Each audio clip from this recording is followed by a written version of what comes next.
लक्षात ठेवा. इतकं का बोलतोय? कारण या देशाची ओळख या देशातला महाराज म्हणून नाही, या देशातली ओळख या देशाचा पुढारी म्हणून नाही, या देशाची ओळख या देशातला व्यापारी म्हणून नाही, या देशातली ओळख या देशातला शेतकरी म्हणून नाही, या देशाची ओळख या देशाची स्त्री म्हणून आहे.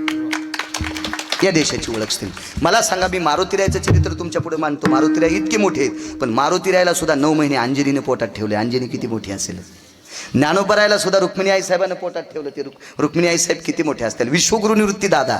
मी काल वारीला दरवेळी वारीला जातो, वाऱ्या चुकत नाही मी. निवृत्तीनाथांची सुद्धा वारी करतो.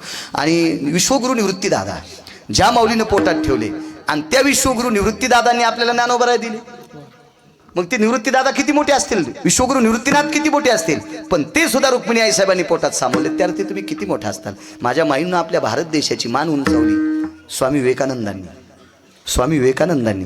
ते विवेकानंद इतके मोठे आहेत, तर त्यांना 9 महिने पोटात ठेवणारी तुमच्यातली बाई किती मोठी असेल? कल्पना करा ना, कल्पना करा राजे. माझ्या माईंनो कल्पना करा. इतक्या मोठ्या त्याच्याकरता तुम्ही चुका करता कामा नये. तुम्हाला पुन्हा एक मुद्दा सांगतो. जगातला कोणताच बाप माई इतकं पोरायला वेळ देऊ शकत नाही. मी आता बघा ना, 7018 गाव माझे पूर्ण झाले, पण मी लेकराला किती वेळ देतो? माझ्या दोन्ही लेकरांना जास्त वेळ देते त्यांची आई. त्यांची आई. बाप किती जरी शहाणा असेल ना, तो उद्योगाच्या निमित्ताने त्याच्या व्यापात असतो. आई मात्र जास्त लेकरांना वेळ देते. म्हणून आपल्या देशातले लेकरं घडवायची ताकद आपल्या आईला आहे.